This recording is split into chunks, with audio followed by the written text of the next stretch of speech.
નમસ્કાર વિદ્યાર્થી મિત્રો, હું વિપુલ જીડિયા ફરી એક વખત YouTube ચેનલ ની અંદર આપ સૌ વિદ્યાર્થી મિત્રોનું હાર્દિક સ્વાગત કરું છું. છેલ્લે આપણે ધોરણ 9 ની અંદર આર્ટિકલ નો અભ્યાસ ચાલુ હતો, તો એની અંદર ધ આર્ટિકલ વિશે આપણે ભણતા હતા. સૌપ્રથમ એ આર્ટિકલ જોયો, ત્યારબાદ એન આર્ટિકલ અને ધ આર્ટિકલ. બરોબર છે? તો ધ આર્ટિકલ નો લગભગ આની પહેલાનો એક વિડિયો મૂકેલો, જેની અંદર 4 નિયમ ભણેલા આપણે કે દેશના ટૂંકા નામ હોય એની આગળ ધ આર્ટિકલ લાગે. બરોબર છે? તો બધા ઘણા બધા નિયમ હતા કે જાતિઓના નામની આગળ ધ આર્ટિકલ મુકાય છે. બરોબર છે? તો એમાં 3-4 નિયમ આજે બાકી છે, એનો આપણે અભ્યાસ કરી અને ધ આર્ટિકલ આજે આપણે પૂરો કરશું. ઓકે, ચાલો તો આજના વિડિયોની શરૂઆત કરીએ. ધ આર્ટિકલ પાર્ટ 6, છઠ્ઠો ભાગ આજે જે છે એ રજૂ કરું છું. આની પહેલા આર્ટિકલના 5 વિડિયો અપલોડ કરેલા છે. જે વિદ્યાર્થીઓ પહેલી વખત વિડિયો જોતા હોય તે ક્રમવાઇઝ આગળના વિડિયો જોઈ શકે છે. ઓકે, ચાલો શરૂઆત કરીએ. નિયમ નંબર 9. જો મિત્રો આયા હું નિયમ લખું છું, તમે પોઈન્ટ વાઇઝ પણ લખી શકો છો, યાદ રાખી શકો છો. બરોબર છે? નિયમ ક્રમ આપવાની કઈ ખાસ જરૂર નથી, પણ સરળતા માટે. નિયમ 9 શું કહે છે? ફૂલ, પ્રાણી, વૃક્ષ જે સમગ્ર વર્ગનો ઉલ્લેખ કરે તેવા શબ્દની આગળ ધ આર્ટિકલ મુકાય છે.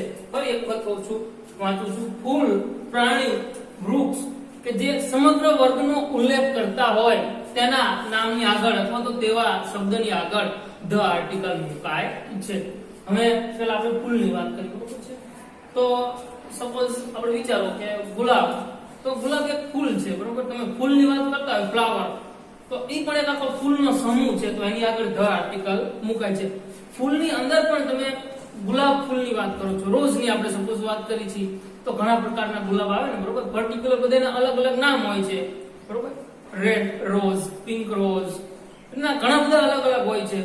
તો ઈ રોઝ જે છે ઘણા બધા ગુલાબ આખા સમૂહનું નામ છે. બરોબર છે? તો ઈ ગુલાબ શબ્દની આગળ ધ આર્ટિકલ મુકાતો હોય છે. પછી આપણે ગાયની વાત કરી, ગાય, કાઉ. બરોબર છે?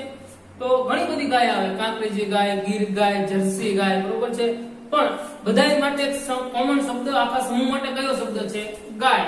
અને આપણે કાઉ કહીએ છીએ, તો ગાય શબ્દની આગળ પણ ધ આર્ટિકલ મુકાતો હોય છે. એટલે જે આવા ઘણા બધા શબ્દો છે કે જે ફૂલ, પ્રાણી અને વૃક્ષ આખા સમગ્ર વર્ગનો ઉલ્લેખ કરે છે. બરોબર છે? વૃક્ષ હોય તો ઘણા બધા વૃક્ષ હોય, પણ જ્યારે પણ ટ્રીની વાત આવે ત્યારે એની આગળ ધ આર્ટિકલ મુકાતો હોય છે. એવી રીતના સમગ્ર વર્ગનો ઉલ્લેખ કરે તેવા શબ્દની આગળ ધ આર્ટિકલ મુકાય છે. જોઈએ એની ખાલી જગ્યા જોઈએ એટલે આપણને વધારે ખ્યાલ આવશે. ખાલી જગ્યા. Cow is very useful animal. તો મિત્રો યુઝફુલ એટલે શું થાય? ઉપયોગી. અને એનિમલ એટલે પ્રાણી, બધાને ખબર જ હોય. બરોબર છે? કાઉ એટલે ગાય. ગાય ખૂબ જ ઉપયોગી પ્રાણી છે. તો અહીંયા કાઉ શબ્દ આવ્યો, ગાય શબ્દ આવ્યો, તો આખા ગાય વર્ગનો ઉલ્લેખ કરે છે. તો હા, તો એની આગળ શું આવશે? ધ આર્ટિકલ મુકાશે. બરોબર છે મિત્રો? પછી બીજી બ્લેન્ક્સ વાંચું છું. Rose is a symbol of love. Love એટલે પ્રેમ, સિમ્બોલ એટલે પ્રતીક. પણ સિમ્બોલ જ યાદ રાખવાનું. બરોબર છે? જેટલા ઇંગ્લિશ શબ્દ તમે વધારે ઇંગ્લિશ યાદ રાખો તે વધારે સરળ પડે અંગ્રેજી શીખવામાં. The rose is symbol of love, કે ગુલાબ જે છે એ પ્રેમનું પ્રતીક છે. તો એ ગુલાબની વાત છે. ઘણા બધા પ્રકારના ગુલાબ આવે. બરોબર છે? ગુલાબ એક વર્ગ સમૂહનું નામ છે, ફૂલના સમૂહનું નામ. તો એની આગળ પણ શું આવશે?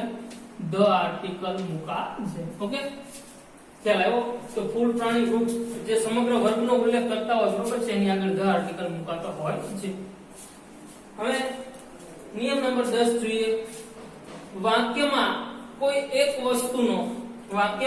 એક વસ્તુનો બીજી વખત ઉલ્લેખ કરવાનો હોય તો તેના નામની આગળ ધ આર્ટિકલ મુકાય છે. બરોબર છે? તો વાક્યની અંદર કોઈ એક વસ્તુનો ઉલ્લેખ થઈ ગયો છે, એક વખત નામ આવી ગયું છે કોઈ વસ્તુનું, પછી બીજી વખત ઈ વાક્યમાં ઉપયોગ કરવાનો હોય અથવા તો બોલવાનો હોય તો તેના નામની આગળ ધ આર્ટિકલ મુકાય છે. બરોબર છે? આપણે બોલતા હોય કે આ ગાય છે. બરોબર? કે આ કાઉ છે, ધીસ ઇઝ અ કાઉ. ને પછી બીજી વખત બોલવું હોય કે ગાય લાલ કલરની છે, તો બીજી વખત જ્યારે ગાયનું નામ લઈ કાઉ બોલી ત્યારે એની આગળ ધ આર્ટિકલ મૂકવાનો હોય છે. The cow is red. This is a cow, કે આ ગાય છે. પછી the cow is red એવી રીતના, બરોબર છે. એટલે વાક્યમાં કોઈ એક વસ્તુનો બીજી વખત ઉલ્લેખ થતો હોય તો તેના નામની આગળ the આર્ટિકલ મુકાય છે. જોઈએ અહીંયા લખ્યું છે this is an elephant, બરોબર. elephant એટલે શું થાય? હાથી. શું મિત્રો અહીંયા an આર્ટિકલ મૂક્યો છે, શું કામ? કારણ કે elephant શબ્દ તમે બોલો elephant, બરોબર, તો ઉચ્ચાર સ્વરથી થાય છે, સ્વરથી ઉચ્ચાર થતો એટલે an આર્ટિકલ મુકાય એટલા માટે, બરોબર. કે આ હાથી છે, પછી ખાલી જગ્યા આપી છે elephant is fat, કે હાથી જાડો છે, બરોબર છે. તો બીજી વખત હાથીની વાત આવી તો એની આગળ શું આવશે? the આર્ટિકલ મુકાશે, બરોબર છે. પછી અહીંયા બ્લેક લખી છે this is a car, કે આ કાર છે, બરોબર છે, ગાડી છે. પછી બીજી વખત કાર ની વાત છે car is lovely, ગાડી સુંદર છે, તો ખૂબ જ સુંદર છે. તો બીજી વખત ગાડી કાર ની વાત આવી, બરોબર છે. તો બીજી વખત ઉપયોગ કરતો હોય એક શબ્દનો એની આગળ શું આવે? the આર્ટિકલ મુકાતો હોય છે, બરોબર છે. જેમાં એલિફન્ટ ની એક વખત વાત હતી, પછી બીજી વખત વાત આવી તો એની આગળ the આર્ટિકલ મૂકો. આ વાક્યમાં કાર ગાડીની વાત હતી, પછી બીજી વખત પણ વાક્યની અંદર ગાડી કારની વાત આવી તો એની આગળ આપણે the આર્ટિકલ મૂકો છે. ઓકે, ખ્યાલ આવ્યો?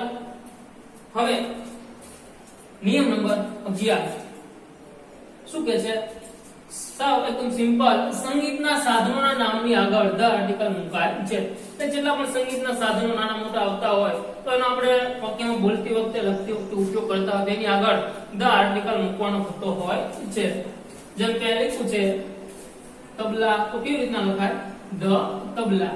પછી ફ્લૂટ, ફ્લૂટ એટલે શું થાય? વાંસળી, તો the ફ્લૂટ, બરોબર છે. આ રીતના સંગીતના સાધનોના નામની આગળ પણ the આર્ટિકલ મુકાતો હોય છે, બરોબર છે. તો અહીંયા આપણે 11 નિયમ જે છે એ પૂરા કરી છે, બરોબર.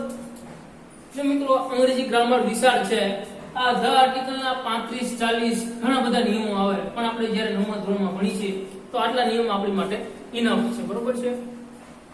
the આર્ટિકલ વિશે મેઈન આપણે શું યાદ રાખવાનું કે કોઈ પણ દુનિયાની અજાયબી હોય, કોઈ અલગ વસ્તુ હોય, બરોબર, કોઈ પ્રખ્યાત વસ્તુ હોય, નામ હોય, ઇમારત હોય, બરોબર, દુનિયામાં કોઈ વસ્તુ એક અને માત્ર એક હોય, એ બધી મોટા ભાગની વસ્તુની આગળ the આર્ટિકલ મુકાતો હોય છે. આટલું સિમ્પલ યાદ રાખવાનું છે, બરોબર છે, the આર્ટિકલ માટે. ઓકે, સમજાણું? હવે અહીંયા થોડી ખાલી જગ્યા લખેલી છે, ખાલી જગ્યા આપણે સોલ્વ કરશું, બરોબર છે. કેવી રીતના પૂછાય છે આર્ટિકલ? રેડી? જો મિત્રો આ બધી વસ્તુ જે છે આગળ તમને કોમ્પિટિટિવ એક્ઝામમાં પણ ઘણી બધી કામ લાગે છે, બરોબર છે. તો ખાલી જગ્યા આપણે જોઈ લઈએ. પહેલી બ્લેન્ક્સ લખેલી છે, પહેલા તો વાંચી લેવાની, સમજી લેવાની. you are late by hour. late એટલે મોડા પહોંચવું, બરોબર. hour એટલે કલાક, તો તમે 1 કલાકથી મોડા છો અથવા તો 1 કલાક મોડા પહોંચ્યા છો, બરોબર છે. અહીંયા ખાલી જગ્યા આપણને આપી છે, પાછળનો શબ્દ આપણે જોવાનું. શું જોવાનું? પાછળનો શબ્દ, બરોબર છે. ખાલી જગ્યાની પાછળનો શબ્દ શું લખ્યું છે? h થી શરૂ થાય છે, બરોબર. પણ ઉચ્ચાર તમે કરો તો ઉચ્ચાર કેવો થાય? over. આનો ઉચ્ચાર શું થાય? over એટલે શું થાય? કલાક. over સ્વરથી ઉચ્ચાર થયો તો મિત્રો જે શબ્દનો સ્વરથી ઉચ્ચાર થતો હોય એની આગળ કયો આર્ટિકલ મુકાય? તો કે an આર્ટિકલ. કયો આર્ટિકલ મુકાય? an article. જો ફરી એક વખત રિપીટ કરું છું, એ આર્ટિકલ માટે તમારે યાદ રાખવાનું છે જે કોઈ શબ્દનો ઉચ્ચાર વ્યંજનથી થતો હોય, ઉચ્ચાર બોલું છું, અને જ્યારે ઉચ્ચારની વાત આવે, આની પહેલા કીધેલું છે ત્યારે ઉચ્ચાર આપણે ગુજરાતી કક્કા પ્રમાણે વિચારવાનો છે, બરોબર છે. જે શબ્દનો ઉચ્ચાર વ્યંજનથી થતો હોય તો એની આગળ કયો આર્ટિકલ આવશે? એ આર્ટિકલ. અને ઉચ્ચાર સ્વરથી થતો હોય તો એન આર્ટિકલ, બરોબર. એ અને એન માટે આટલું યાદ રાખશું કે વ્યંજનથી ઉચ્ચાર થાય છે ગુજરાતી કક્કા પ્રમાણે તો એ આર્ટિકલ, સ્વરથી ઉચ્ચાર થાય છે તો એન આર્ટિકલ. તો આમાં અવર શબ્દમાં અ થી ઉચ્ચાર થયો, સ્વરથી ઉચ્ચાર થયો બોલો એટલે, બરોબર, તો શું આવશે? An article. હવે જોઈએ બીજી ખાલી જગ્યા, the cow. જો એ ગાયની વાત છે એટલે મને આગળ જ ગાઉ મૂકી દીધું છે. the cow is ખાલી જગ્યા useful animal. useful એટલે ઉપયોગી, animal એટલે પ્રાણી, બરોબર છે. useful શબ્દ જોવાનો, ખાલી જગ્યાનો પાછળનો. હવે તમે બોલો કેવી રીતના બોલાય, ઉચ્ચાર કેવી રીતના થાય? useful. તો u થી ઉચ્ચાર થયો. ભાઈ યુ શું છે ગુજરાતી કક્કા પ્રમાણે? તો કે વ્યંજન છે, તો શું આવશે અહીંયા? એ આર્ટિકલ મુકાશે, બરોબર છે. ખ્યાલ આવે છે મિત્રો? હવે એના પછીની ત્રીજી ખાલી જગ્યા જોઈએ. ખાલી જગ્યા honest man never tell lie.